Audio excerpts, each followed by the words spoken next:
I grew up in a house with 7 bedrooms, a pool, and a 3-car garage. My father was a successful commercial real estate developer.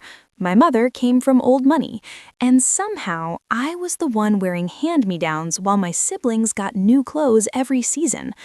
My name is Julia, and this is the story of how I was raised as the poor kid in a family that had everything. I need to be clear about something from the start. My parents weren't abusive. They never hit me, never screamed at me, never locked me in closets or starved me or did any of the dramatic things you see in movies about terrible childhoods. What they did was quieter than that, more invisible, the kind of thing that's hard to explain to people who weren't there. They just treated me differently, like I was less important, less worth investing in, less worth noticing. I was the middle child. My older brother Ryan was the golden son, athletic, charismatic, everything my father wanted in an heir to his business legacy. My younger sister Emma was my mother's princess, beautiful, artistic, the kind of girl who could charm anyone. And then there was me, average height, average grades, average face, not particularly talented at anything, not particularly interesting, just there. The differences started small, so small that I didn't even notice them at first. Ryan played travel soccer, which meant expensive tournaments in other states. Emma took piano and voice lessons with a private instructor who charged $200 an hour. I asked if I could take art classes at the community center. My mother said, "We'll see," which was her way of saying no without actually saying it. Ryan got a new laptop for high school, top of the line. Emma got an iPad for her 12th birthday. I got Ryan's old laptop when he upgraded to college. It was 5 years old and the battery barely held a charge, but my father handed it to me like he was doing me a huge favor. "Take care of this," he said. "Technology is expensive." I was 14. The clothes thing was what really got to me, though. Every fall, my mother would take Emma shopping. They'd come home with bags from Nordstrom and Anthropologie, dresses, shoes, jackets that actually fit. Emma would model everything for my father, spinning around in the living room while he smiled and told her she looked beautiful. My school clothes came from Target, and not even new from Target. My mother would buy things on clearance at the end of season and save them for me for next year. Shirts that didn't quite fit right, jeans that were an inch too short, nothing terrible, nothing obviously wrong, just off. I asked once if I could go shopping with them. My mother looked at me like I'd suggested something unreasonable. "Julia, you're not as into fashion as Emma is. It would just bore you." I wanted to say, maybe I'd be into fashion if someone took me shopping. Maybe I'd care about clothes if I had clothes that actually fit me and made me feel good. But I didn't say that, because I'd already learned that wanting things made me seem ungrateful. Birthdays were their own special kind of painful. Ryan's 16th birthday was a party at a country club, 50 people, a DJ, a cake that was shaped like a soccer ball because that was his thing. Emma's 13th birthday was a spa day for her and 8 friends. They got their nails done and had facials, and my mother paid for everything. My 16th birthday was a cake from the grocery store and dinner at Olive Garden. Just family. My parents gave me a gift card to Barnes & Noble for $50. I remember my mother saying, "We thought you'd prefer something low-key. You're not really a party person." I wasn't a party person because I'd never been given a party, but pointing that out felt petty, so I smiled and said thank you and pretended it didn't hurt. The thing about being treated differently is that you start to internalize it. You start to believe that maybe there's something wrong with you, that maybe you don't deserve the same things your siblings get, that maybe you're just not as valuable. I wasn't stupid. I could see that we had money. I could see the cars in the driveway and the vacations we took and the size of our house. But somehow that money never seemed to apply to me the same way it applied to Ryan and Emma. When Ryan wanted to go to a private university, my parents paid his full tuition, $60,000 a year, 4 years. They wrote those checks without blinking. When I was looking at colleges, my father sat me down for a talk. "We think it's important that you have some skin in the game," he said.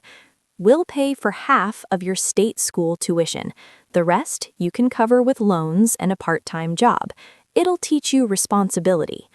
I stared at him. Ryan didn't have to take out loans? Ryan got a partial soccer scholarship, and he's studying business. He'll take over the company someday. It's a different situation. So I have to pay because I'm not good enough at sports? Because I'm not going to work for you? My father's face hardened. "That's not what I said. I'm trying to teach you financial responsibility. You should be grateful we're helping at all." I ended up going to community college for 2 years and then transferring to a state school. I worked 25 hours a week while taking a full course load. I graduated with $30,000 in debt. Emma went to a private art school in California. Full tuition, room and board, spending money. My parents bought her a car so she could get around LA safely. I asked about the car once. My mother said, "Emma needs it. You live on campus. You can walk." I did live on campus, in the cheapest dorm available because that's what I could afford. The worst part wasn't even the money, though. It was the way they talked about me. I came home for Thanksgiving my junior year of college. The extended family was there. Aunts, uncles, cousins. Everyone was catching up. My uncle asked what everyone was up to. My father started talking about Ryan's new position at the company, how proud he was, how Ryan was already bringing in new clients. Then he talked about Emma's art show in Santa Monica, how talented she was, how her professors said she had a real future. Then he got to me. "And Julia's doing fine, still in school, working part-time at a restaurant, I think. She's figuring things out." Figuring things out. Like I was lost. Like I was aimless. Like I didn't have a 3.8 GPA and a plan to go to grad school for public health. But he didn't know that because he'd never asked. I excused myself and went to the bathroom, locked the door, sat on the edge of the tub, and tried not to cry. That's when I started to realize this wasn't going to change. This wasn't a phase or a misunderstanding or something that would get better if I just try harder or achieved more or made them proud. This was who they were, and this was who I was to them.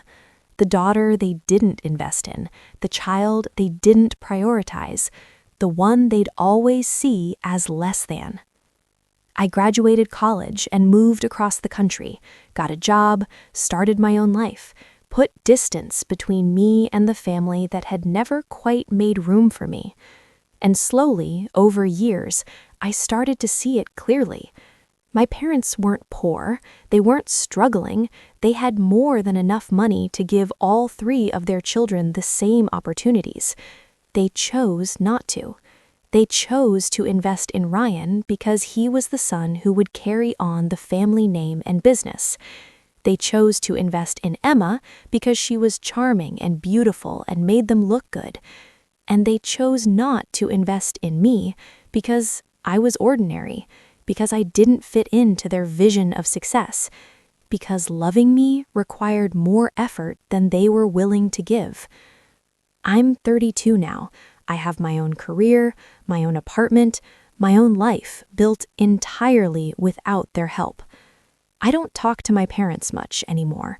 Maybe a phone call on holidays, a text on birthdays, surface level, polite, distant.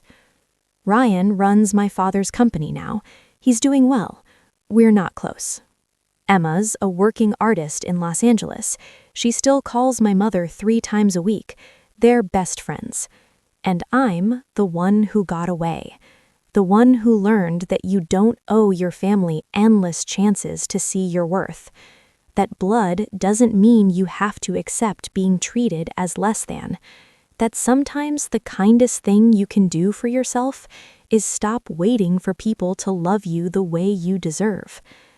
People ask me sometimes if I'm angry, if I resent my parents for the way they raised me. I used to be angry, for years, furious, actually, at the unfairness of it, at the casual cruelty of being the child they didn't prioritize, at all the ways they made me feel small and unworthy. But anger takes energy, and eventually I decided I'd rather spend that energy building something they couldn't touch, a life they didn't fund, success they didn't make possible, happiness they didn't give me permission to have. I built all of it myself. And you know what? That matters more than anything they could have given me. Because Ryan will always wonder if he earned his success or if Daddy bought it for him. Emma will always be dependent on their approval and their money. But me? Everything I have, I earned. Every degree, every promotion, every moment of peace. Nobody can take that from me. Nobody can claim credit for what I've built. That's the gift they gave me without meaning to, the knowledge that I don't need them, that I never did. I survived being the poor kid in a rich family, and I came out the other side knowing exactly what I'm worth. Not because they told me, but because I decided for myself. And that's a kind of wealth they'll never understand.